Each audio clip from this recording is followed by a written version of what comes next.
मेनोपॉजची कोणत्या वयापासून सुरुवात होते? आजकालचं पिरियड्स येण्याचं वय जे आहे ना ते 8 ते 10 या वयामध्ये हे हो. पिरियड्स यायला लागले. म्हणजे मेनोपॉज कडे जातोय आपण. तसंच आपल्या त्वचा, केस आणि चेहऱ्यामध्ये काही चेंजेस होऊ शकतात का? मेनोपॉज मध्ये पंचकर्माचा उपयोग होऊ शकतो का? मोबाईल बघत बसल्याने आपली झोप डिले होते. मेनोपॉज नंतर वजन पण वाढते, तर त्याचं काय रिझन आहे?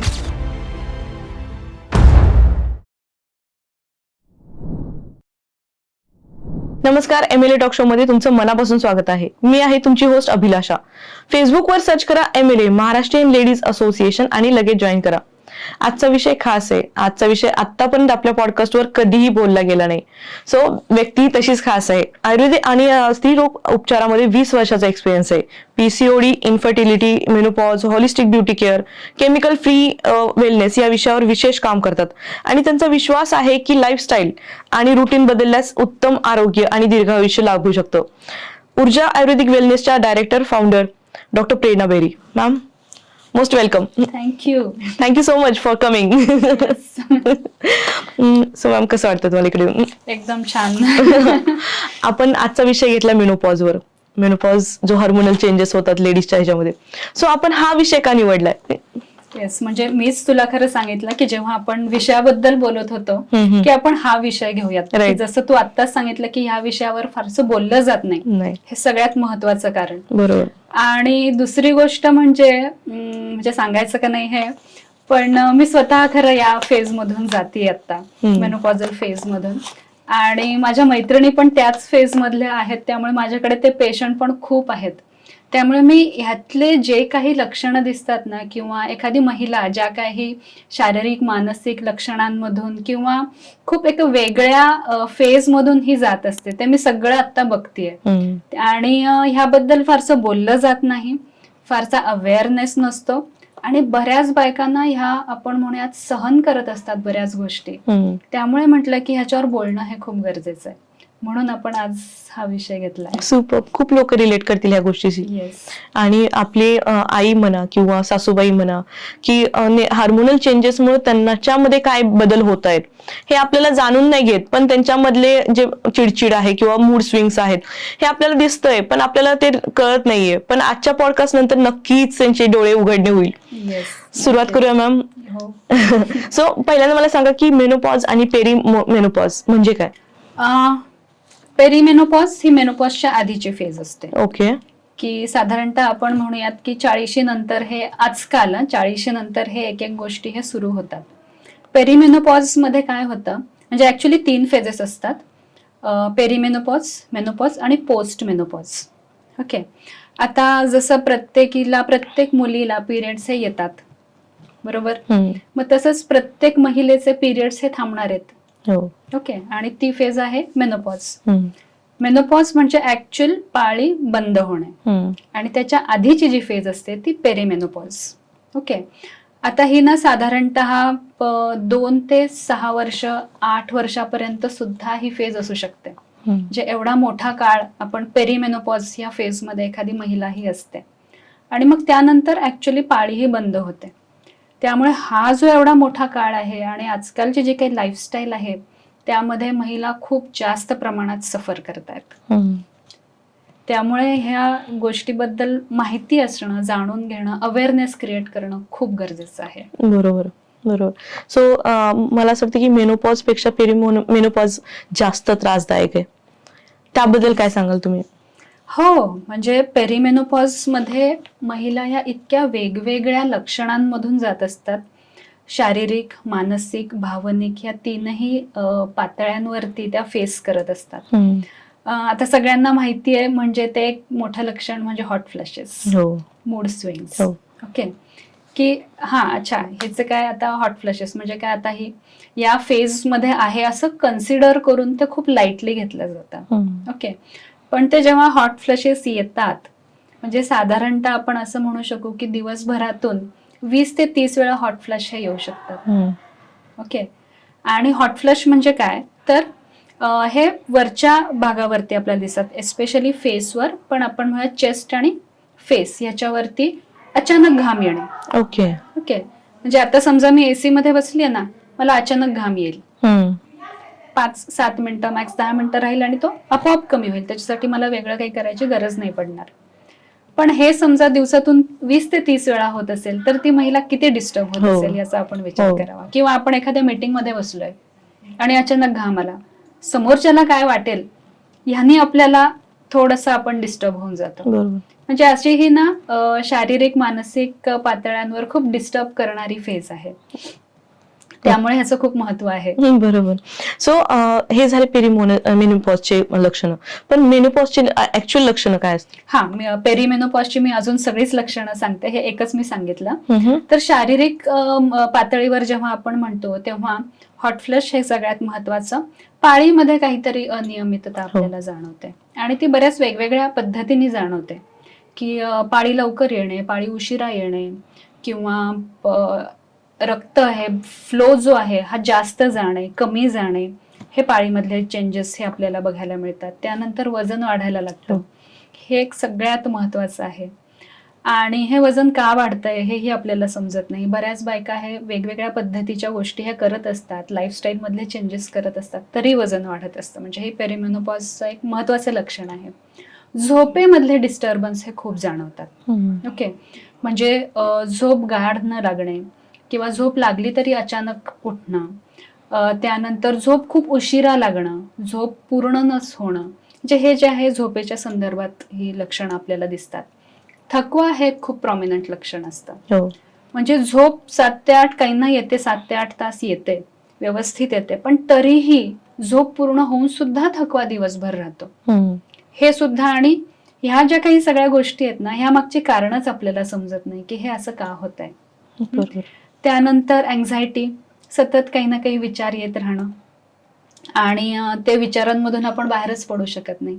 काही डिप्रेशन असतं की मला काहीच करायचं नाहीये, मला काहीच करावंसं वाटत नाहीये, आणि हे जेव्हा येतात तेव्हाही आपल्याला समजत नाही की अरे हे मला का होतंय. ओके, ब्रेन फॉग हे वेगळं लक्षण आहे. म्हणजे अचानक कुठली तरी गोष्ट ना हे विसरायला होतं, विसराळूपणा, की अरे त्या माणसाचा चेहरा मला समोर दिसतोय, तो ना हे असा असा शब्द बोलला होता हे मला आठवतंय, पण मला नावच आठवत नाहीये. एखादी वस्तू कुठे ठेवली हे आठवतच नाही. ह्या ज्या काही गोष्टी आहेत ना, म्हणजे असं आपण म्हणतो ना रे माझ्या तोंडावर नाव आहे पण मला आठवतच नाही. हे एक पेरिमेनोपॉज मेनोपॉज मध्ये ना अगदी प्रॉमिनंट लक्षण. म्हणजे आता तू बघतेस की हे किती वेगळी लक्षणं आहेत. आणि बऱ्याचदा असं होतं की आपण हे नॅचरल आहे, नॉर्मल आहे, हा असं होऊ शकतं, अशा ह्याने आपण ह्या सगळ्या गोष्टी घेतो. पण हे जसं जसं वाढत जातं ना तसं ते खूप वेगळ्या पद्धतीने बायकांना फेस करत असतात ते. बरोबर. मला असं विचारायचं की सगळ्या महिलांना किंवा ज्या आपण लेडीज जात आहेत त्या फेज मधनं, तर त्यांच्या सगळ्यांची लक्षणं सेमच असतील? नाही, अजिबात नाही. कारण प्रत्येक व्यक्ती ही वेगळी असते. आयुर्वेदानुसार प्रत्येक माणसाची प्रकृती ही वेगळी असते. वात पित्त कफ ही वेगळी प्रकृती असते. आधीची मेडिकल हिस्ट्री ही वेगळी असते प्रत्येकाची, आणि लाईफस्टाईल वेगळी असते. ओके, त्यामुळे प्रत्येकाला कमी अधिक फरकाने वेगवेगळी जाणवतील, किंवा अशी कदाचित कोणी असंही शकेल की जिला काहीच नाही जाणवते आणि तिने खूप इझिली तिचा मेनोपॉज हा आलेला आहे, असंही होऊ शकतं. सो तुम्ही आता बोलता बोलता हॉट फ्लॅशेस बद्दल बोललात. आता हा शब्द माझ्यासाठी आणि खूप लोकांसाठी नवीन असणार आहे, कारण आम्ही त्यापर्यंत गेलो नाहीत किंवा हा विषय आमच्यापर्यंत आला नाहीये. तर हॉट फ्लॅशेस चा त्यावर काही उपाय असतो का? हॉट फ्लशेसवर उपाय आहे, किंवा आता जे काही मी सगळी लक्षणं जी काही सांगितली शारीरिक आणि मानसिक, सगळ्यावर अगदी छान उपाय हे आयुर्वेदामध्ये स्पेशली आहेत. मी आयुर्वेदिक डॉक्टर असल्याने मी आयुर्वेदिक उपचारच सांगणार. अगदी चांगल्या पद्धतीने आपल्याला ट्रीट करता येतं. लाईफस्टाईल मधले चेंजेस, डाएट मधले चेंजेस, आपण म्हणूयात एक होलिस्टिक अप्रोच समजा आपण ठेवला तर आपल्याला नक्कीच खूप चांगले रिझल्ट्स या सगळ्याच लक्षणांवर दिसू शकतात. सो तुम्ही सांगितले की हॉट फ्लॅशेस मोर दिवसा घाम येतो, पण जे लोकांना रात्री घाम येतोय किंवा रात्री झोप नाही लागत आहे, विचाराचं मंथन चालू आहे, सो अशा कंडिशन मध्ये पण आपण त्यांना हे देऊ शकतो, त्या कंडिशन मधून पण बाहेर काढू शकतो? नक्कीच. ओके. नाईट स्वेट्स आपण त्याला म्हणतो, की रात्री पण असा एकदम दरदरून घाम फुटतो. तो असाच फुटतो, घाम येतो, थोड्या वेळाने परत आपोआप शांत होऊन जातो. तर आता ही किंवा बाकीची जी काही लक्षणं आहेत त्याच्यामध्ये आयुर्वेदामध्ये अतिशय चांगली औषधं पण आहेत, पंचकर्म पण आहे, बर. की ज्याचा चांगला उपयोग हा सगळ्याच लक्षणांवर होऊ शकतो, किंवा ती फेज जी आहे ही कुठेतरी थोडीशी स्मूथ होण्यासाठी म्हणून आपण त्यांनी चांगली मदत करू शकतो. आता आयुर्वेदातली औषधं म्हटली तर शतावरी हे नाव सगळ्यांना माहिती असतं. हो. शतावरी हे खूप चांगलं औषध आहे, म्हणजे फक्त प्लेन शतावरी नाही, पण ते कॉम्बिनेशन मध्ये अतिशय चांगली औषधं आहेत, की शतावरी, अश्वगंधा, गोक्षूर, गुडुची ह्याचे काही वेगवेगळी औषधं आहेत ती आपण घेऊ शकतो. त्यानंतर आता हे जे हॉट फ्लश, नाईट स्वेट्स किंवा पित्ताचं समजा जास्त प्राबल्य असेल तर ह्याच्यामध्ये आपण वेगवेगळी मेडिकेटेड घृत, घी ही आपण घेऊ शकतो. 1-2 मी नावं सांगते, पण माझी प्रेक्षकांना विनंती आहे की त्यांनी इथली औषधं ऐकून ती औषधं घेऊ नयेत. बरोबर. कारण प्रत्येक माणूस वेगळा आहे आणि जसं मी सांगितलं की मेडिकल हिस्ट्री ही वेगळी असते. हो. त्यामुळे औषधं मी आता इथं सांगून लगेचच त्यांना ती सूट होतील असं अजिबात नाही. बरोबर. पण फलघृत, पंचतिक्त घृत, दुर्वा घृत अशी वेगवेगळी घृत आहेत, म्हणजे मेडिकेटेड घी आहेत. ही जी आहे सिद्ध केलेली तुपं असतात. ह्याचा अतिशय चांगला फायदा आपल्याला हॉट फ्लश आणि हे नाईट स्वेट्स, एन्झायटी ह्याच्यामध्ये खूप चांगला दिसून येतो. पंचकर्मापैकी पण आहेत, खूप चांगले इफेक्टिव्ह उपाय आपण ह्याच्यामध्ये करू शकतो. तर आता जसं आपण आयुर्वेदानुसार विचार केला तर वात, पित्त, कफ ह्या 3 प्रकृती सांगितलेल्या आहेत. आणि जसं आपण 40च्या पुढे जातो, म्हणजे आधी आपली कफ प्रकृती असते लहानपणी आपण म्हणूयात, नंतर यंग एजमध्ये पित्ताचं प्राबल्य हे जास्त असतं आणि नंतर वाताचं प्राबल्य हे जास्त असतं. त्यामुळे आपण वातासाठी, वात बॅलन्स करण्यासाठीचे म्हणून ट्रीटमेंट जी आहे ती आपण ही मेनोपॉज, पेरिमेनोपॉज फेजमध्ये आपण देत असतो. आणि दुसरं म्हणजे वातालाच बॅलन्स का करायचं, तर गर्भाशय, युटेरस, गर्भाशय. तर गर्भाशय म्हणजे काय, आशय म्हणजे ती एक पोकळ जागा आहे, बरोबर, आणि तिथे वाताचंच प्राबल्य हे जास्त असतं. त्यामुळे तो वात कमी करणं, वात बॅलन्स करणं हे गरजेचं असतं. आणि मग तिथे मग आपलं पंचकर्मापैकी बस्ती हे जी पंचकर्म आहे ह्याचा अतिशय चांगला उपयोग आपल्याला तिथे दिसून येतो. मग बस्तीमध्ये काही काढ्याचे बस्ती असतात, काही तेलाचे बस्ती असतात, क्षीरपाक म्हणून आहे त्याचाही बस्ती असतात, राजयापन बस्ती, असे वेगवेगळे बस्ती आहेत की ज्याचे आपल्याला चांगले उपयोग हे सगळ्या सिम्पटम्स वरती आपल्याला दिसून येतात. पंचकर्मापैकी अजून नस्य आहे, अभ्यंग आहे. आता जसं आपण पुढे बोलूयात की मानसिक लक्षणं किंवा काय ह्याच्यावरती मी सांगेन की त्याचा कसा उपयोग होतो. पण ओव्हरऑल ह्या सगळ्या लक्षणांमधून बाहेर पडण्यासाठी किंवा ती कमी मिनिमाइज करण्यासाठी म्हणून अतिशय चांगली उपचार पद्धती आयुर्वेदमध्ये आहे. वा, खूपच सुंदर. सो मी परत एकदा त्याच प्रश्नावर येईल की हे सुरुवात कुठून होती, मेनोपॉजची कोणत्या वयापासून सुरुवात होती? कुठलं वय असा आपण एक फिक्स आकडा नाही सांगू शकणार, ठीक आहे. पण आयडियली आपण म्हणूयात की पेरिमेनोपॉज जो आहे हा 45च्या पुढे हे मेनोपॉजचं जी काही प्रोसेस असते, किंवा आपण म्हणूयात की 45 किंवा 46 ते 50 या वयामध्ये मेनोपॉज हा येतो. आणि त्याच्या आधी 2 ते 8 वर्ष आपल्याला पेरिमेनोपॉज हा दिसायला लागतो.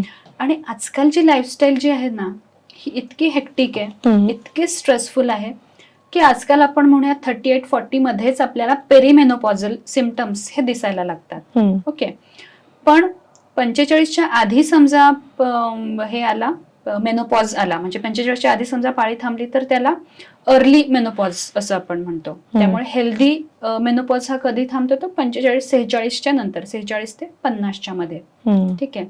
त्यामुळे असं एक्झॅक्ट वय नाही सांगू शकणार, पण आपण असं ऍव्हरेज धरूयात 46 ते 50 हे वय आहे मेनोपॉज येण्याचं. आणि त्याच्या आधी 2 ते 8 वर्ष पेरिमेनोपॉज. ओके.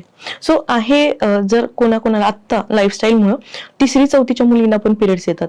सो पिरियड्सचा, पहिल्या सुरुवातीच्या पिरियड्सचा आणि मेनोपॉजचा काही हे असतो का, संबंध असतो का, की लवकर पिरियड्स आले तर लवकर मेनोपॉज सुरू होते, किंवा कोणाकोणाला 12वी नंतर पिरियड्स आलेत किंवा 10वी नंतर पिरियड्स आलेत तर त्यांना उशिरा चालू होतं मेनोपॉज, असं काही संबंध आहे का त्यामध्ये?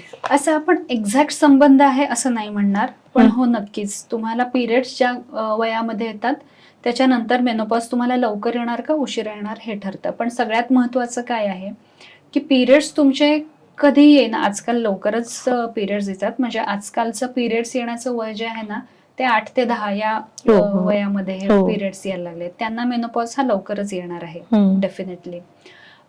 पण आपली पिरियड्स हे किती हेल्दी आहेत, हम्म. ओके, ह्याच्यावर तुमचं पेरिमेनोपॉज आणि मेनोपॉज हे किती हेल्दी असणार आहे हे डिपेंडंट आहे. बरोबर. त्यामुळे मी कायम सांगत असते पेशंट की तुमचे पिरियड्स हे हेल्दी पाहिजेत. हेल्दी म्हणजे काय की तुमच्या पोटात मिनिमम दुखलं पाहिजे किंवा नाही दुखलं पाहिजे. ओके, थकवा हा फारसा नाही जाणवला पाहिजे. तुमचा फ्लो जो आहे हा फ्लो तुमचा 3-4 दिवस हा एवढाच हा असला पाहिजे. ओके, क्लॉट्स नसले पाहिजेत. हम्म. हे जे आहे हे हेल्दी पिरियड्स. पिरियड्स म्हणजे तुम्ही 3 दिवस घरी झोपून राहा असं नाही. हम्म. त्यामुळे तुमचे पिरियड्स हेल्दी, तुमचा मेनोपॉज हेल्दी, हे नक्की आहे. बरोबर. सो जेव्हा तुमच्याकडे पेशंट येते तर तेव्हा तुम्हाला कुठले म्हणजे तुम्ही कसं डिसाईड करता की हा हे लक्षणं दिसत आहेत आणि ह्याच्यावरून आपण आता ह्यांना चालू करायला पाहिजे.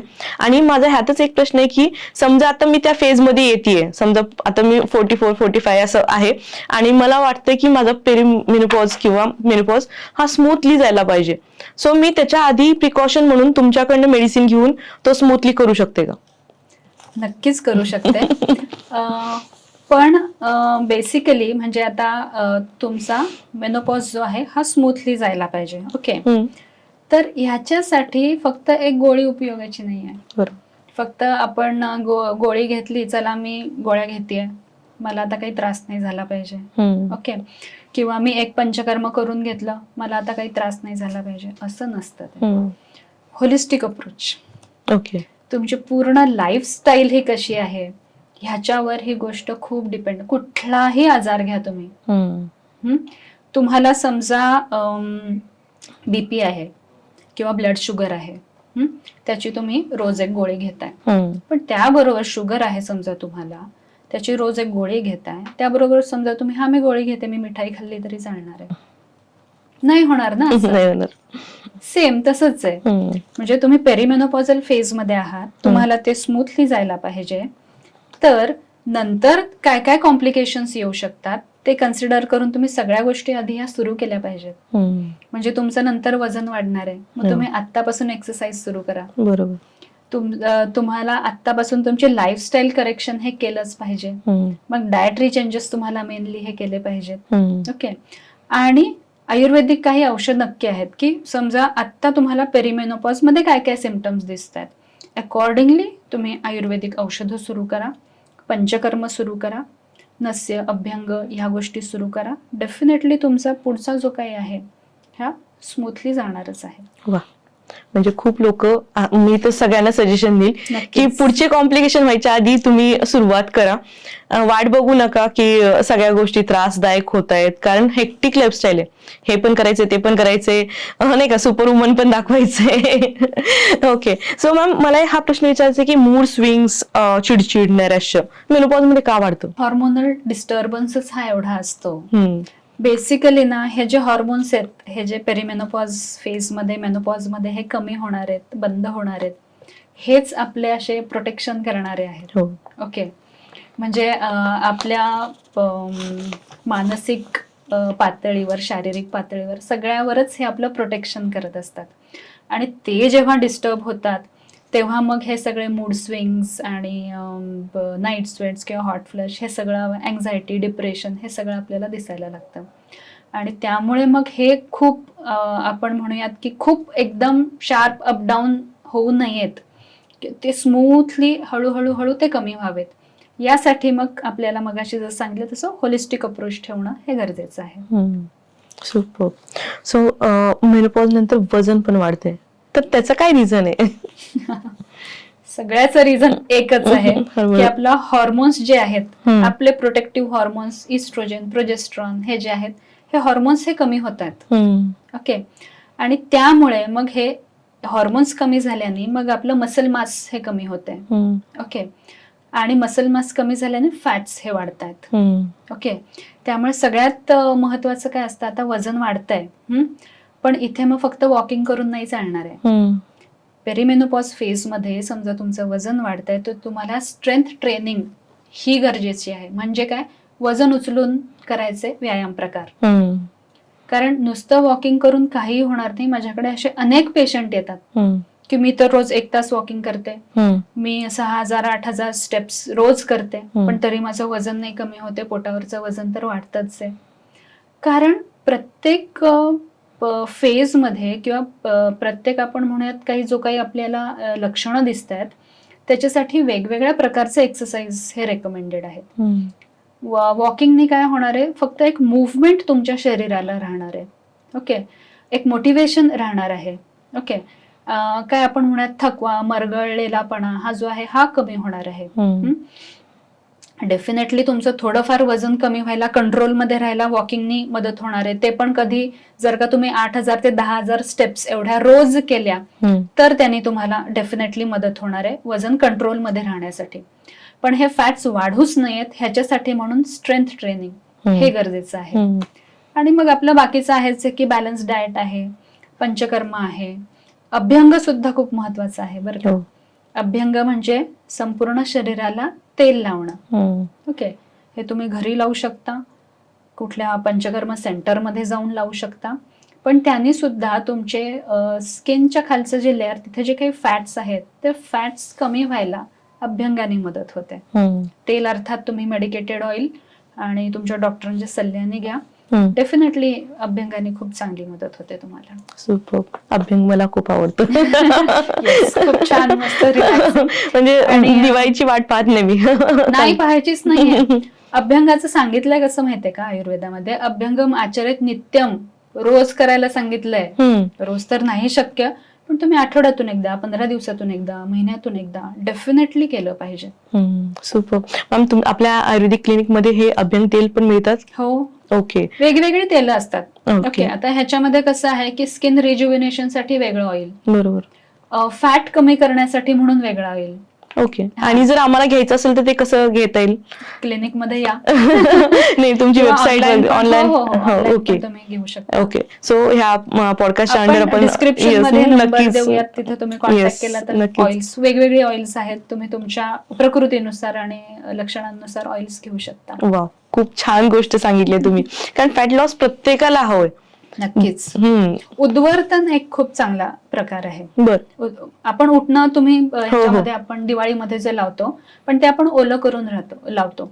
उद्वर्तन म्हणजे आपण ड्राय पावडर रब असं म्हणू शकतो की ड्राय पावडर आपण क्लिनिकमध्ये ही ट्रीटमेंटच करतो की पावडरनी पूर्ण, ते म्हणजे पावडर म्हणजे ती वेगवेगळी चूर्ण असतात, औषधी चूर्ण, हर्बल चूर्ण, जे एकत्र करून आपण पूर्ण शरीरावरती घासत असतो. उद्वर्तन त्याला म्हणतात. ह्याने सुद्धा फॅट लॉसला चांगली मदत होते. अरे वा, म्हणजे दोन्ही आम्ही परचेस करू, तेल आणि जसं वेळ मिळेल तसं आम्ही ते वापर करू. खूपच छान.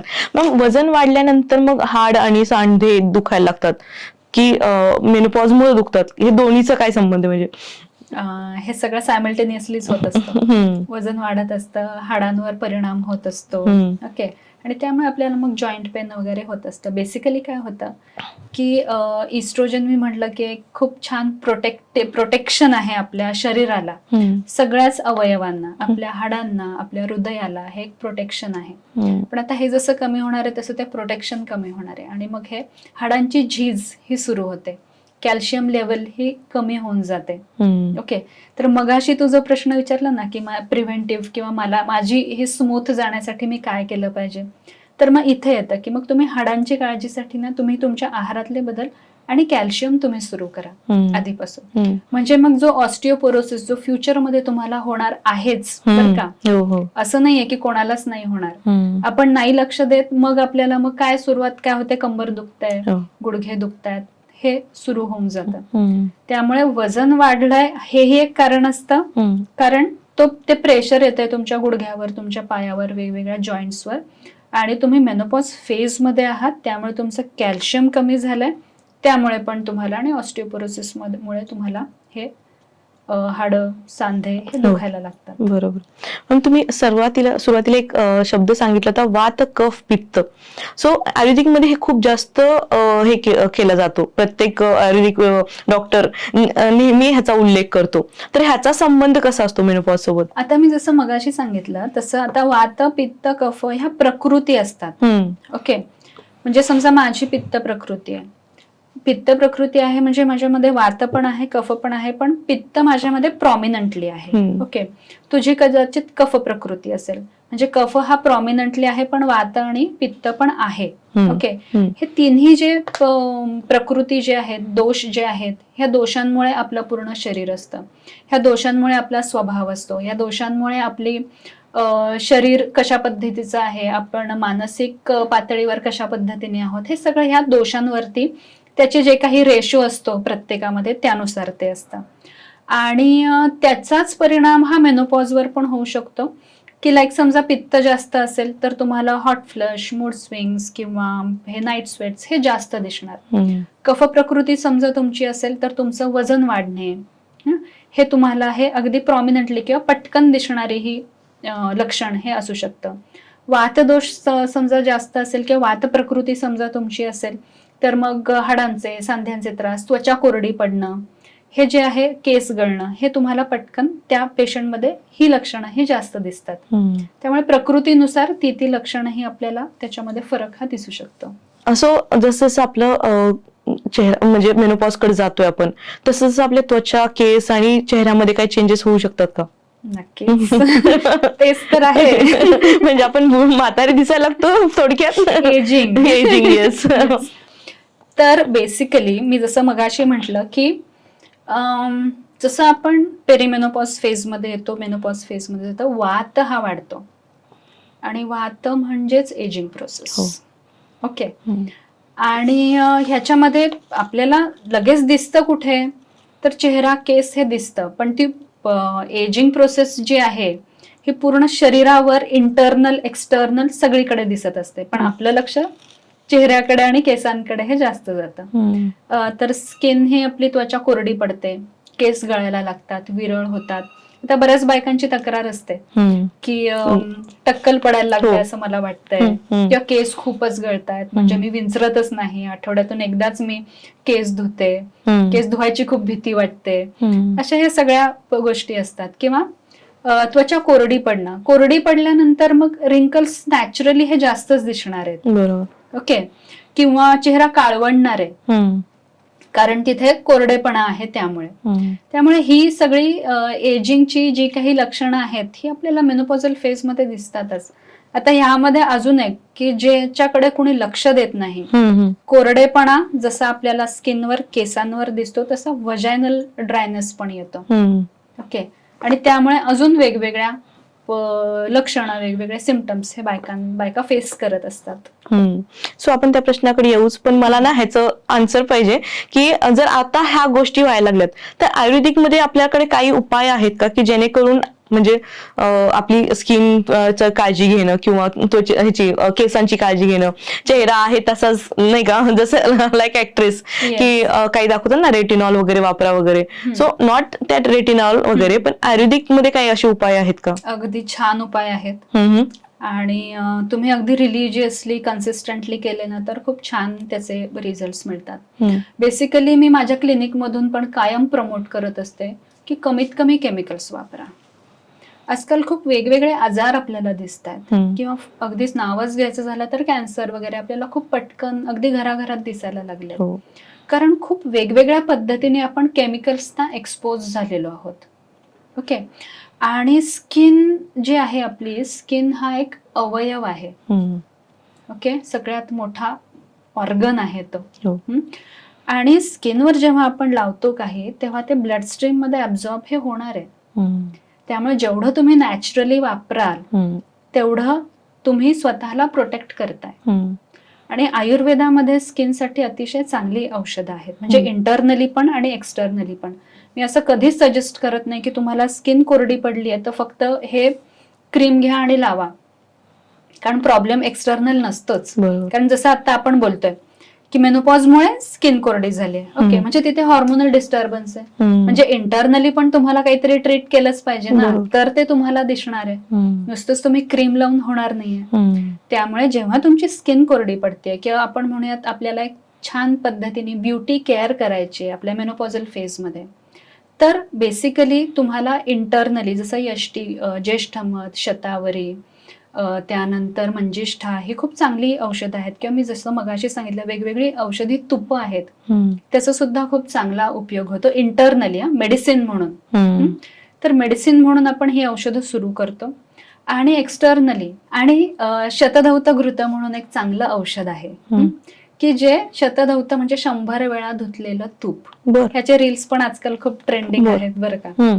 तर तांब्याच्या मोठ्या परातीमध्ये आपण तांब्याच्याच गडूनी ते पूर्ण 100 वेळा तूप धुतो.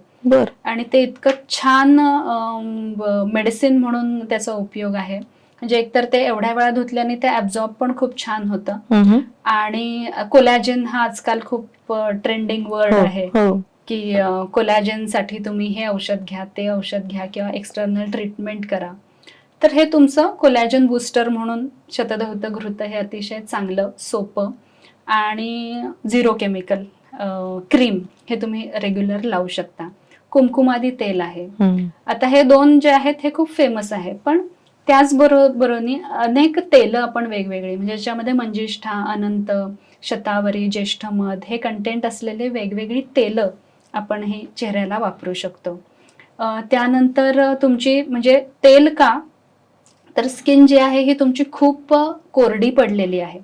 मग तिथे फक्त क्रीमनी हे उपयोग होणार नाहीये, तुम्हाला तिथं तेलच हवंय. ओके. आणि जेव्हा आपण ही मेडिकेटेड म्हणजे औषधी तेल जेव्हा तयार करतो ना, तेव्हा त्याच्यावर खूप अग्निसंस्कार झालेले असतात. त्यामुळे ते पटकन ऍब्झॉर्ब पण होतात. त्यामुळे ते अगदी छान डीप तुमच्या स्किनच्या लेअरमध्ये जातात आणि त्यामुळे तो इफेक्ट हा आपल्याला खूप चांगला दिसतो. ओके, जे तुम्ही घीचा उल्लेख केला तो आपल्या क्लिनिक मध्ये आहे? कारण आम्हाला तर पॉसिबल नाही ते 100 वेळेस. नक्कीच, हो हो, पण आपल्या क्लिनिक मध्येच ते तयार करतो. येस, आहे. शतधौत घृत अवेलेबल आहे, कुमकुमादी तेल अवेलेबल आहे, वेगवेगळी हर्बल क्रीम्स आपण करतो की जी आपण म्हणूयात की स्किन मध्ये चांगली ऍब्झॉर्ब होतात आणि अगेन 0 केमिकल अशी आपण क्रीम्स पण तयार करतो, ती सुद्धा क्लिनिक मध्ये अवेलेबल आहे. यामध्ये ना अजून एक की स्किन साठीच म्हणून नस्य ही ट्रीटमेंट आपण करतो. नस्य म्हणजे काय, तर नाकामध्ये औषधी तेल टाकणं. तर ह्याच्यामुळे काय होतं की आपली ही जी स्किन जी आहे ती इंटरनली पण त्याला एक ल्युब्रिकेशन मिळतं आणि नस्याने स्ट्रेस लेवल पण कमी येऊन जाते. ओके. आणि ह्याच्यासाठी पण वेगवेगळी ऑइल्स आहेत. नस्य करताना आडवं झोपायचं आहे, मान जी आहे ही 45 डिग्रीज मध्ये टिल्ट करायची आहे. दोन्ही नाकपुड्यांमध्ये तुम्ही घरी टाकता तेव्हा 2-2 थेंब मी सांगते, 2 किंवा 4 थेंब टाका. क्लिनिकमध्ये जेव्हा आपण ही ट्रीटमेंट करतो तेव्हा 30, 40, 50 ड्रॉप्स एका नॉस्ट्रेलमध्ये आपण टाकतो.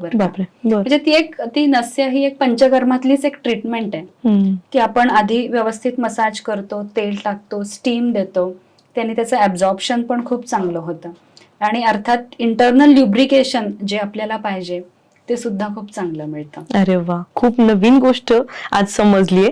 आणि त्यामध्ये अजून एक ऍड करते. Yes please. की कवल गंडूश किंवा तुम्ही ऑइल पुलिंग हे ऐकलं असेल, बऱ्याच सेलिब्रिटीज ते प्रमोट करतात आजकाल ऑइल पुलिंग. जे सकाळचं हे त्यांनी असं मॉर्निंग रुटीन म्हणून त्यांनी ऑइल पुलिंग असं सांगतात. तर ह्याच्यामध्ये काय करायचंय, गरम पाणी घ्यायचंय, त्याच्यामध्ये औषधी तेल आहेत बरीच वेगवेगळी. फॉर एक्झाम्पल इरिमेदादी तेल म्हणून आहे किंवा अजून वेगळी पण तेलं असतात.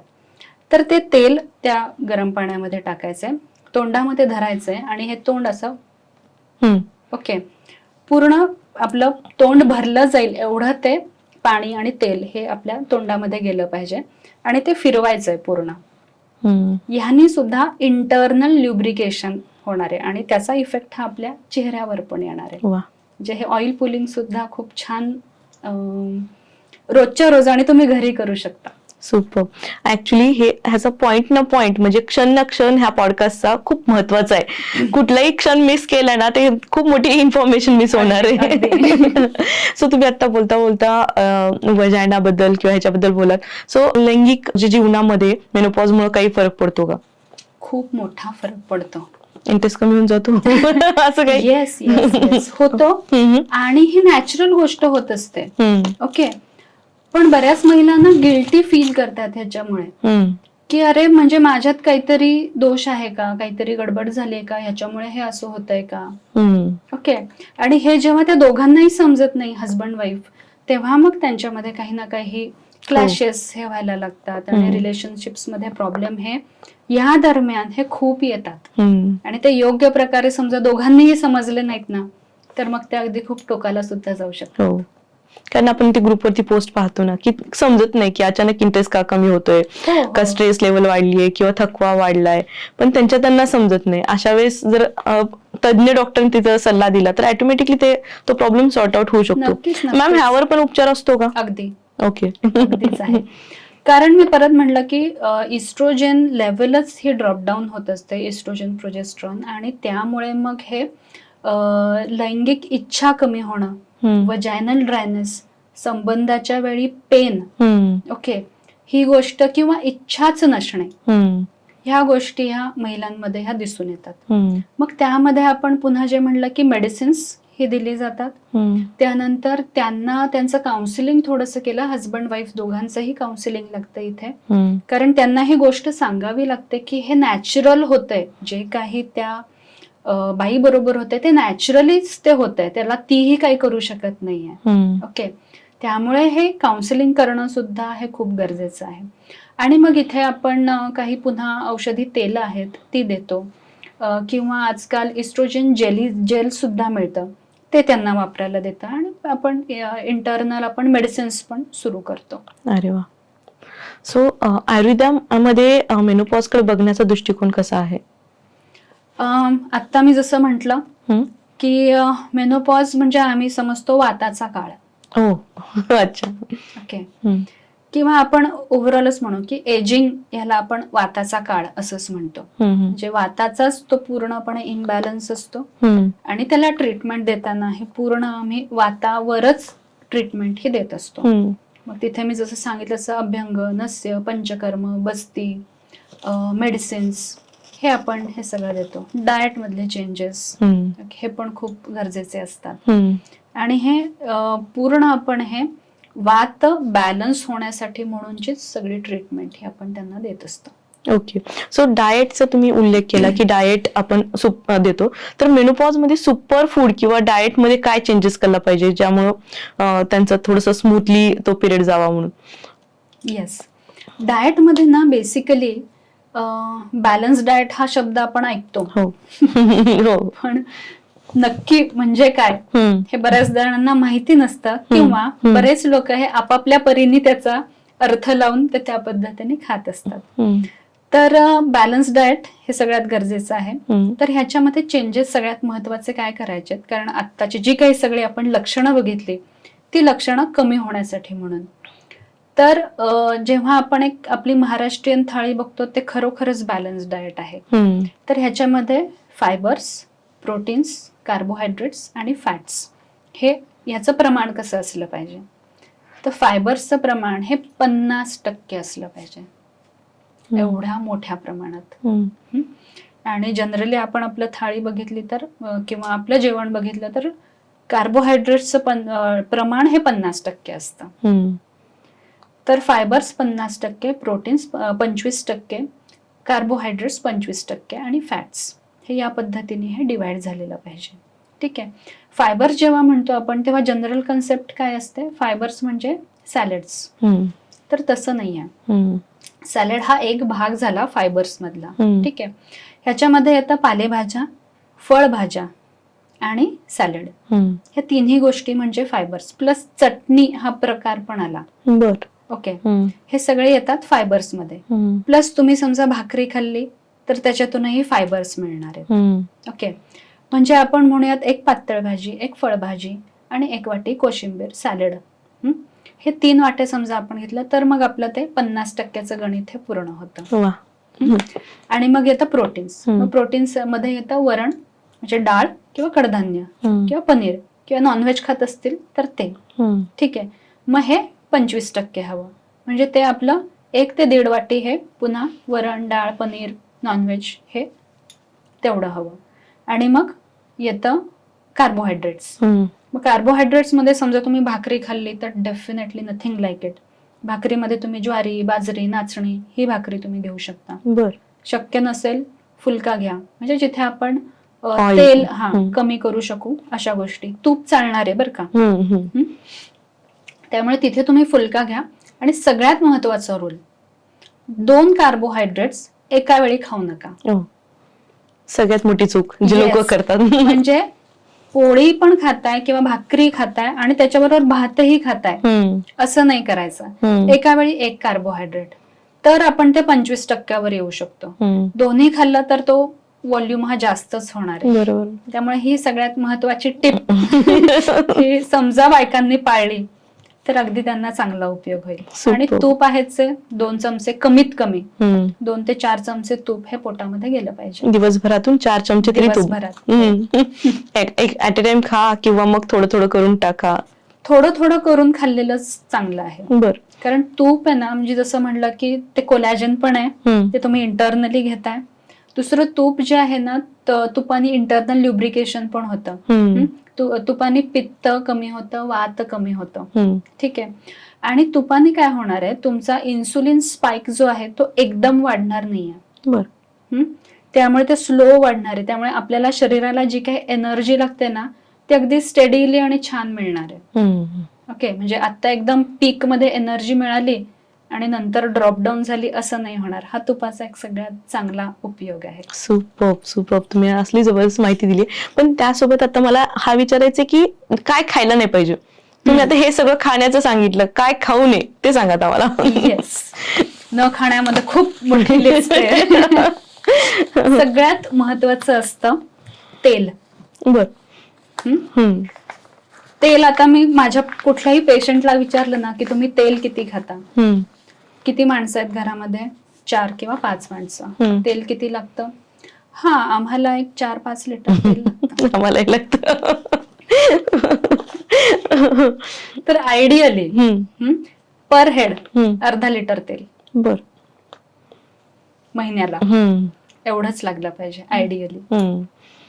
तर आता हे कसं गणित बसवायचं ते बघा. त्यामुळे तेल हे सगळ्यात आधी आपण कमी केलं पाहिजे. सगळ्यांना माहितीच आहे, जंक फूड, पॅकेट फूड म्हणजे कुठलंही जे आपण असं फोडून जे काही खातो ते पॅकेट फूड. ते कुठलंही खायचं, त्याच्यात मीठ साखर हे जास्तच प्रमाणात असतं. साखर समजा तुम्ही बंद करायला जमलं ना, तुमचं वजन असंच कमी झालेलं तुम्हाला दिसेल अगदी. त्यामुळे साखर तुम्ही बंद करा किंवा कमीत कमी तरी करा. साखर जाते कशातून? मेनली चहा कॉफी ह्याच्यातून जाते किंवा हे पॅकेट फूड जे आहे त्याच्यातून. तर ह्या गोष्टी तुम्ही कमी करा. सकाळी उठल्या उठल्या गोड चहा प्यायचाच नाही असं समजा ठरवलं तर तो चहाच पिणं होत नाही. ठीक आहे. म्हणजे हे जे झालं आता सगळ्या गोष्टी सांगितल्या ते एक सगळ्यात महत्वाचं. आणि ह्याच्यामध्ये तुम्ही बाहेरचं खाणं जे आहे, बाहेरचं खाणं पण जेवढं तुम्ही टाळाल तेवढं, आणि घरातलं खाणं हे पण सगळ्यात जास्त महत्वाचं आहे. सुपर. ऑब्विसली खूपच छान सांगितले. साखर सोडली तर ऑटोमॅटिकली वजन कमी होईल, तेल सोडलं की त्या अजून कमी होऊन जाईल, आणि तुपाचा वापर इन द सेन्स की 4 चमचे वाढवायचे तुम्हाला. असं नाहीये की ऍट अ टाइम तुम्हाला सगळं वाढायचंय. सो काही लोक असतात ना असे पॉडकास्ट बघून किंवा काही बघून स्वतःहून औषध घ्यायला सुरुवात करतात. तर ते कितपत चुकीचं आहे आणि कितपत योग्य आहे? अगदी चुकीचं आहे. आता कसं आहे, जेव्हा आपण चर्चा करतो तेव्हा समजा आता तुम्हाला प्रश्न विचारलायस की ह्याच्यात औषधं आहेत का की ह्याच्यासाठी मेनोपॉजसाठी, तर मला हे औषधं काही नावही सांगत, भरपूर औषधं आहेत. मी अगदी खूप प्रयत्न केला की मी खूप कमी सांगावेत, पण प्रत्येक माणूस वेगळा असतो, प्रत्येकाची प्रकृती वेगळी असते, प्रत्येकाची मेडिकल हिस्ट्री वेगळी असते, प्रत्येकाची जेनेटिकल कंडिशन्स ही वेगळे असतात किंवा आधीच्या पिढीतले आजार वेगळे असतात जे ह्यांच्यापर्यंत आलेले असतात. ओके. त्यानंतर लाईफस्टाईल वेगळी असते. ओके. ह्यामुळे प्रत्येकाचं औषध हे वेगळं असतं. त्यामुळे तुम्ही समजा मी काही औषधं सांगितली की तुम्ही हा चला आता मी शतावरी सुरू करते, नाही होणार असं. कारण एक सांगते मी, समजा तुमचं आता तुम्ही पेरिमेनोपॉझल फेज मध्ये आहात, तुम्हाला काही ना काही त्रास हे होत आहेत, हा चला मॅडमने सांगितलं शतावरी आता सुरू करू. पण समजा तुम्हाला पीसीओडी किंवा फायब्रॉइड आणि एंडोमेट्रियोसिस ही समजा कंडिशन असेल आणि तुम्ही शतावरी घेतलं तर ते तुमचे त्रास हे वाढणार आहेत, कारण ते पूरक होऊन जाईल त्यांच्यासाठी. हे समजा त्यांना माहितच नाहीये, त्यांनी शतावरी सुरू केलं तर मग होणार काय की अरे आयुर्वेदाने हे असं झालं, पण ते तसं नाहीये. बरोबर. तुम्ही अर्धवट माहिती घेऊन आणि तुम्ही स्वतःच्या मनाने औषधं सुरू केलीत, हे नाही चालणार. बरोबर.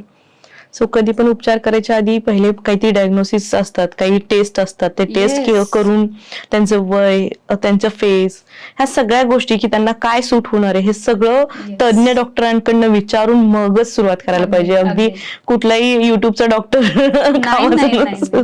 म्हणजे कसं आहे, कारण आपण जेव्हा आता बोलतोय, पॉडकास्ट करतोय, तेव्हा मी पण आता समजा माझ्याकडे 100 औषधांची लिस्ट आहे, मी तेवढी सगळी सांगू नाही शकणार आणि सांगणं पण योग्य नाहीये. ओके, सांगून समजा प्रेक्षकांनी सुरू केली तर त्यांचं नुकसान होणार आहे. बरोबर. त्यामुळे तुम्ही अगदी डॉक्टरला कन्सल्ट करा, तुम्हाला जो काही छोटा मोठा प्रॉब्लेम असेल त्याच्यासाठी, आणि तिथूनच औषधं घ्या. बरोबर. मॅम, आपल्या क्लिनिकमध्ये पंचकर्म होतात का? हो. ओके. सो मेनोपॉज मध्ये पंचकर्मचा उपयोग होऊ शकतो का? खूप चांगल्या पद्धतीने. ओके. मी मगाशी जसं सांगितलं, बस्ती हा जो आहे हा पण वातासाठीच आपण हा पंचकर्म करतो. त्यामुळे पंचकर्माचा अतिशय चांगला उपयोग म्हणजे तुमच्या सगळ्या शारीरिक मानसिक तक्रारी आता ज्या मेनोपॉज मधल्या आहेत, इव्हन वजन कमी करणे ह्याच्यासाठी सुद्धा पंचकर्म, लेखन बस्ती म्हणून सांगितलेलं आहे. तर वेगवेगळ्या प्रकारच्या बस्ती सांगितलेल्या आहेत, सगळ्याचा उपयोग अतिशय चांगला होतो. सो मला माहिती आहे बस्ती म्हणजे काय, पण आपल्या प्रेक्षकांना जे लोक पहिल्यांदा पाहतात त्यांच्यासाठी बस्ती म्हणजे काय, आणि बस्तीनंतर किती वजन कमी होऊ शकतं किंवा नेमकं काय घडतं बस्तीमध्ये, हे थोडंसं थोडक्यात सांगा ना मला. येस, नक्कीच. तर बस्ती ही पंचकर्मातली प्रोसिजर आहे. ह्याच्यामध्ये आपण पूर्ण शरीराला म्हणजे फुल बॉडी मसाज हा आधी आपण देतो, त्यानंतर फुल बॉडी स्टीम देतो म्हणजे पूर्ण शरीराला वाफ देतो, आणि मग नंतर बस्ती ही पंचकर्मातली प्रोसिजर करतो. बस्ती म्हणजे आपण म्हणूया थेरॅपेटिक एनिमा. ओके, एनिमा ज्या पद्धतीने देतात त्याच पद्धतीने आपण बस्ती हा देतो. मग बस्तीमध्ये काय असतं की प्रत्येक पेशंटनुसार आपण त्याला कुठला औषधं वापरायची आहेत ती ठरवतो आधी. ती जी काही लक्षणं आहेत, वय आहे, आजार आहे त्यानुसार. आणि मग इथे काढ्याचे बस्ती असतात काही, आणि काही तेलाचे बस्ती असतात. आता एनिमा पण समजा कोणाला माहिती नसेल तर एनिमा म्हणजे आपण गुदमार्गातून आपण एक रबर कॅथेटर असतो, तो अगदी एवढा आपण आतमध्ये टाकतो आणि त्याच्या थ्रू औषधी काढा किंवा औषधी तेल हे आपण आतमध्ये सोडत असतो. जे हे जातं हे लार्ज इंटेस्टाईन मध्ये हे जातं. तर ऍक्च्युली जेव्हा आपण आयुर्वेदानुसार की लार्ज इंटेस्टाईन किंवा स्मॉल इंटेस्टाईन हे जे आहे हे, किंवा तुमच्या अंबिलिकसच्या खालचा जो काही सगळा भाग आहे, इथे वाताचं अधिष्ठान असतं.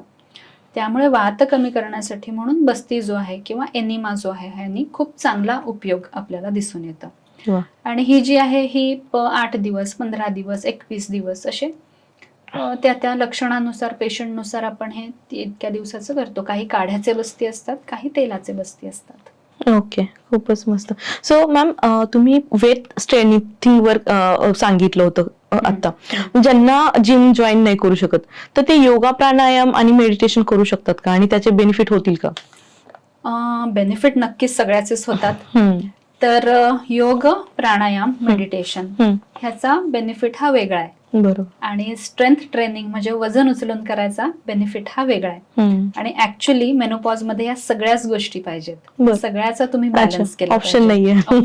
म्हणजे ठीक आहे, समजा तुम्हाला जिम मध्ये नाही जायचंय पण मग तुम्ही घरच्या घरी सुद्धा काही वजन उचलून एक्सरसाइज हे करू शकता. पण अर्थात समजा तुम्ही ते कोणाकडून शिकून आलात तर ते जास्त बरं पडणार आहे. कारण समजा एखाद्याला काही स्पाइनची इंजुरीज असेल किंवा कंबरच दुखतीये, एक्सरे मध्ये पण काहीतरी प्रॉब्लेम आहे आलेला दिसतोय, मग अशा वेळी जर का तुम्ही एखाद्या फिजिओथेरपिस्ट कडून तुम्ही काही एक्सरसाइज तुम्ही शिकून आलात आणि ते सुरू केले, तर नक्कीच तुम्ही घरच्या घरी काय 1 किलो 2 किलो 5 किलो, आपल्याला काही 6 पॅक नकोय किंवा काही मसल बिल्डिंग पण नाही करायचंय, पण आपले मसल स्ट्रेंथन करायचे, त्यासाठी मग तुम्ही हे घरच्या घरी नक्की करू शकता. आता योग, प्राणायाम आणि मेडिटेशन. योग जे आहे, योगामध्ये पण समजा तुम्ही सूर्यनमस्कार घातले ना, त्याचा अतिशय चांगला उपयोग हा आपल्याला दिसून येतो. आणि बरेच वेगवेगळे पण आसनं आहेत की ज्याचा मेनोपॉज मध्ये आपल्याला उपयोग दिसून येतो, की पेल्विक फ्लोअर त्यांनी स्ट्रेंथन होणारे, ओपन अप होणारे, आणि त्याचा उपयोग हा आपल्याला मेनोपॉज मध्ये दिसणार आहे. की जसं आता मगाशी मी सांगितलं की वजायनल ड्रायनेस, तसंच काही काहींना अंग बाहेर येणं हे किंवा वजायनल प्रोलॅप्स, ओके, हे एक दिसतं का, तर मसल लॅक्सिटी, म्हणजे तिथले मसल्स जे आहेत ते लूज होऊन जातात. आता नॅचरल आहे ना, जसे आपले इतर मसल्स हे लूज होत आहेत तसे तिथले मसल्स पण लूज होणार आहेत. मग त्याच्यासाठी तुम्हाला योगामधले काही बंद आहेत, मूलबंद आहे किंवा अजून काही, ह्याचा नक्कीच चांगला उपयोग होतो. आणि जे आता आपण प्राणायाम आणि मेडिटेशन, तर मानसिक स्तरावरती जी दिसतात ना लक्षणं, मूड स्विंग्स आहेत, अँझायटी, डिप्रेशन, ह्याच्यावर त्या मेडिटेशनचा आणि प्राणायामचा चांगला होतं. म्हणजे मी पेशंटला काय सांगते, बॉक्स ब्रीदिंग करा.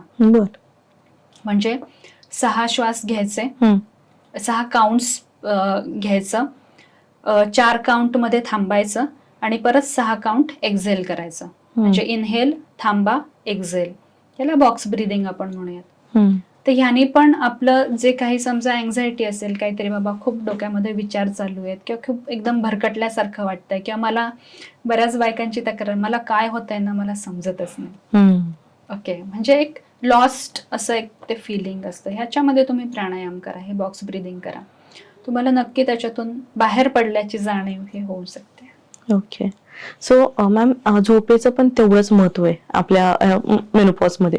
तर नैसर्गिकरित्या आपण झोपेची क्वालिटी कशी सुधारू शकतो?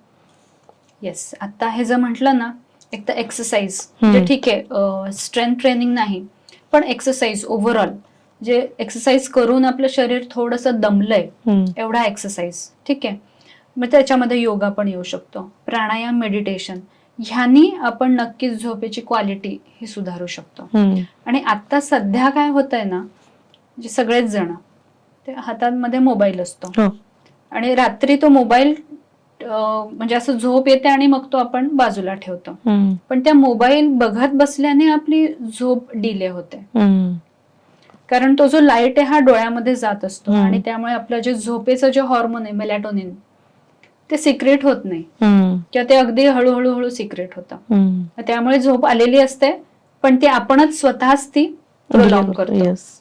त्यामुळे सगळ्यात महत्वाचा रूल म्हणजे तुमची झोपण्याची वेळ एकतर फिक्स ठेवा, हे सगळ्यात महत्वाचं. समजा तुमची 11 ही झोपायची वेळ असेल तर अर्धा तास आधी मोबाईल बाजूला ठेवा, ओके, हे सगळ्यात महत्वाचं.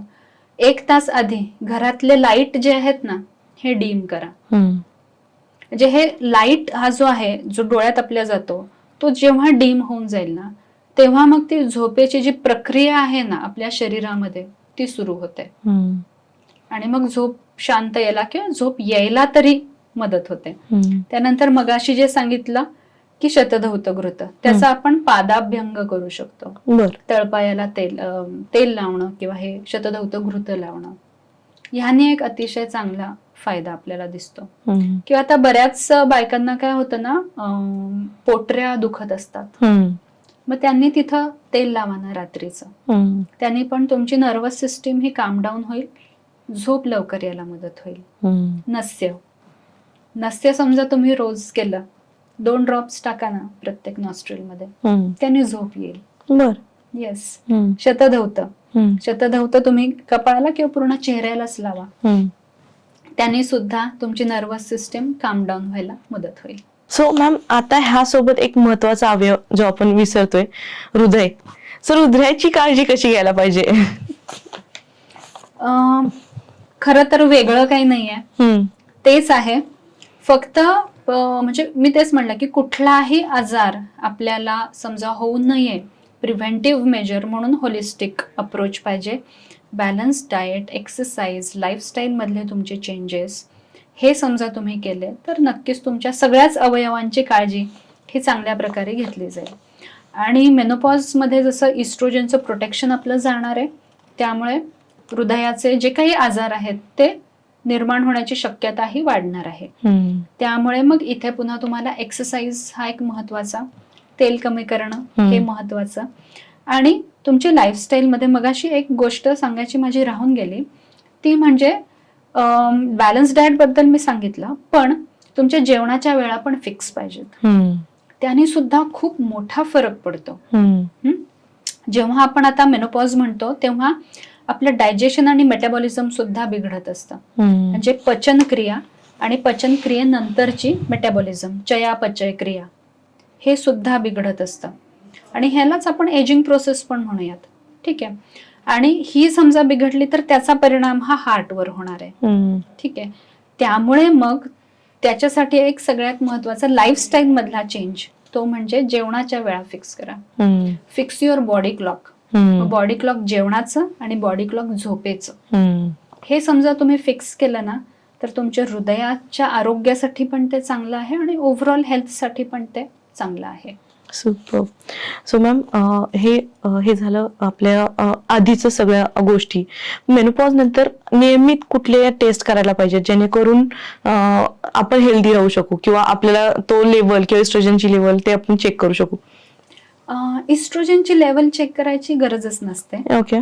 कारण पण बाकीच्या टेस्टची गरज असते मात्र, की म्हणजे जसं की आपलं हिमोग्लोबिन किती आहे, आपली liver function test, thyroid hormone, त्यानंतर 3 महिन्याची शुगर लेवल HbA1c किंवा तुमची शुगर लेवल, फास्टिंग आणि PP हे दोन्ही, कोलेस्ट्रॉल लेवल तुमची किती आहे हे चेक केलं पाहिजे.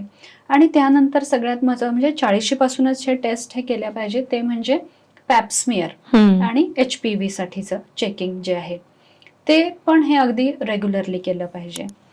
त्यानंतर सगळ्यात महत्त्वाचं की तुमचे ब्रेस्ट चेक करणं हे सुद्धा गरजेचं आहे. ते तुम्ही स्वतः करा, किंवा तुम्हाला अगदीच समजत नसेल, तुम्ही जेव्हा केव्हा डॉक्टरच्या व्हिजिटला जाताय तेव्हा तुमच्या डॉक्टरकडून चेक करून घ्या की काही लंप नाहीये ना, काही नाहीये ना, किंवा समजा तुम्हालाच असं जाणवलं की काहीतरी दुखतंय बाबा मला, किंवा मला काहीतरी गाठ लागतीये, तर मग नक्कीच डॉक्टरला दाखवणं हे गरजेचं आहे. त्यामुळे ह्या आपल्या रेग्युलर ब्लड टेस्ट, इथे B12 आणि D3 पण येतं आजकाल, हे बऱ्याच जणांचं कमी असतं आणि मग त्यामुळे पण बरीचशी लक्षणं हे दिसतात. त्यामुळे ह्या सगळ्या ब्लड टेस्ट, तुमचं ब्रेस्ट चेकिंग, HPV पॅप्समियर हे अगदीच गरजेचं आहे. हे एवढं जरी तुम्ही अगदी रेग्युलर केलं तरी सफिशियंट आहे. सुपर. पॅप्समियर तर मस्टच आहे. पॅप्समियर, ब्रेस्ट सोनोग्राफी, मॅमोग्राफी पण खूप इम्पॉर्टंट आहे. आणि शिकणं पण गरजेचं आहे की समजा आपल्याला नाही करता येत तर रेग्युलरली आंघोळीनंतर कसं ते चेक करायला शिकायला पाहिजे. ओके, खूप सुंदर माहिती सांगताय मॅम. समाजामध्ये किंवा आपण सोशल लाईफ मध्ये काय गैरसमज आहेत मेनोपॉज बद्दलचे, की लोक तुमच्याकडे काय गैरसमज घेऊन येतात की नाही का त्याबद्दल काहीतरी सांगा. येस. गैरसमज म्हणजे कसं असतं ना, मेन म्हणजे अवेअरनेसच नाहीये. त्याच्याबद्दल मला अतिशय वाईट वाटतं की म्हणजे बायका आता ह्या वयातल्या बायकांना दर महिन्याला जाऊन फेशियल करतात की स्किन चांगली राहिली पाहिजे. अरे पण ती स्किन लूज पडते, त्याच्या मागचं काय कारण आहे? ओके, समजा पिगमेंटेशन येते, त्याच्या मागचं काय कारण आहे? हे तुम्हाला तुमच्या स्वतःच्या शरीराची माहिती ही असली पाहिजे. त्यामुळे मग, आणि बायकांना अशा एकदम काहीतरी खूप झालं ना कीच येतात. बरोबर. आणि येऊन वर सांगतात, नाही मला हे 2 वर्षापासून होतंय बरं का. म्हटलं अगं मग आत्ता का आलीस?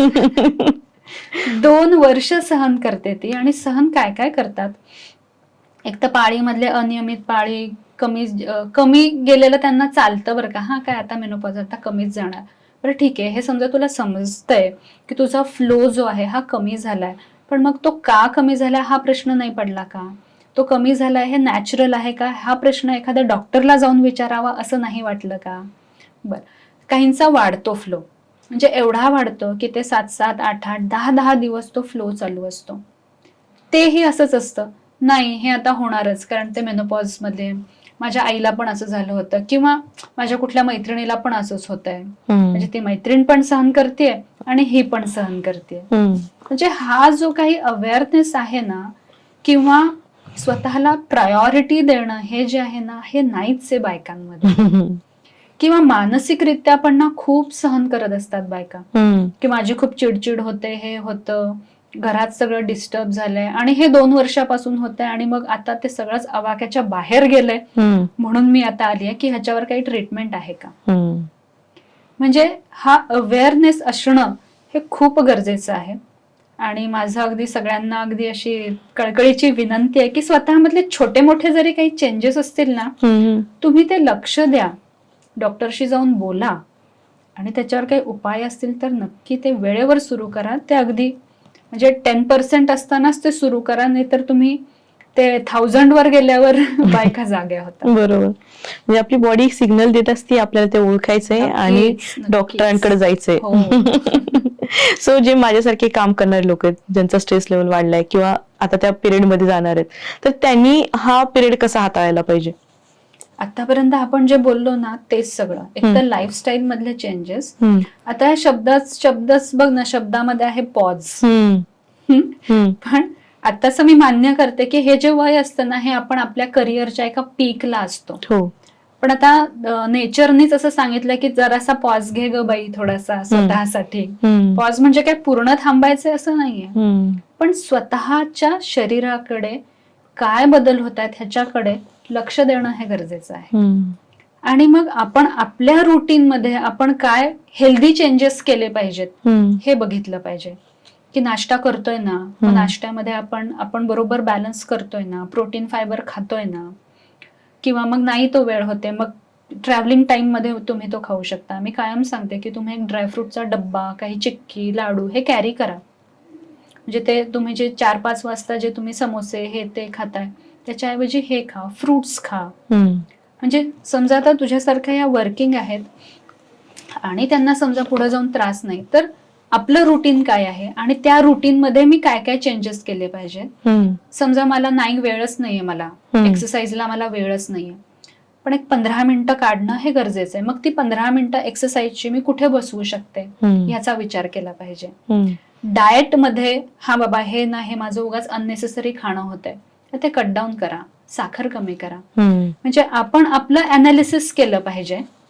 मला आत्ता काय होतंय, माझं रुटीन काय आहे आणि त्या रुटीन मध्ये मी काय चेंजेस केले पाहिजेत, तरच तुमची ती फेज जी आहे ही स्मूथली जाणार आहे. सुपर. सो हे पॉडकास्ट तर सगळं पाहतीलच, पण तरी पण जे लोक 40च्या पुढे आहेत आणि ह्या पॉडकास्टची समरी म्हणून 5 इम्पॉर्टंट गोष्टी तुम्ही काय सांगाल की मेनोपॉज कसा हाताळायला पाहिजे? तर सगळ्यात महत्वाचं, मेनोपॉज हा आजार नाही आणि ती आपली एक फेज आहे आणि ती चांगलीच गेली पाहिजे. आणि ती परीक्षाची तयारी आपण कसं वर्षभर आधी करतो, तर ती परीक्षा एक्झामला आपल्याला चांगले मार्क पडणार आहेत. ते चांगले मार्क पडण्यासाठी आधीची तयारी किती केली आहे ती महत्वाची असते. त्यामुळे मग समजा तुम्हाला छोटे मोठे हे बदल दिसायला लागलेत, तर ते वेळीच लक्षात घ्या आणि मेनोपॉज हा आजार न मानता ती लक्षणं जी आहेत त्या लक्षणांवर लगेचच काम करायला लागा. बरोबर. शारीरिक तुमचे जे काही लक्षणं आहेत ती लक्षात घ्या. मानसिक जी काही लक्षणं आहेत ती सुद्धा या मेनोपॉज किंवा पेरिमेनोपॉजमुळे आहेत. त्याच्यात तुमचा स्वतःचा काहीच दोष नाहीये, हे सगळ्यात महत्वाचं, हे तुम्ही लक्षात घेतलं पाहिजे. नाही तर बऱ्याच बायका स्वतःला गिल्टी समजत राहतात. तर हे न करता की बाबा शारीरिक मानसिक जी काही लक्षणं आहेत, it is a part of this menopause, ती ओळखा आणि त्याच्यावर काम करायला लागा. लाईफस्टाईल मधले चेंजेस हे अगदी केलेच पाहिजे. दिस इज द टाइम. समजा आतापर्यंत तुम्ही नसतील केले तर आता तुम्हाला केलेच पाहिजेत, तुमचा पुढचा पिरियड हा चांगला जाण्यासाठी म्हणून. आणि लाईफस्टाईल म्हटल्यानंतर त्याच्यामध्ये सगळंच आलं आणि डाएट मधले चेंजेस आणि सगळ्यात महत्वाचं स्वतःसाठी वेळ द्या, स्वतःचं आरोग्य सुधारण्यासाठी वेळ द्या.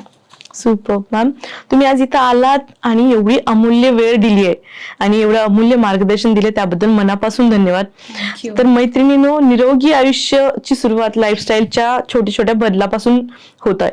सो मॅमनी जे पॉडकास्ट मध्ये सांगितले ते सगळ्या गोष्टी तुम्ही आजपासून सुरुवात करा. आणि जर तुम्हाला असं वाटत असेल की मी हा मेनोपॉजच्या फेज मधनं जाते, आधी मॅमला अप्रोच करा, कारण पुढचा जो भाग आहे तो अजून जास्त कॉम्प्लिकेशन होऊ शकतात किंवा कॉम्प्लिकेटेड वाटू शकतं.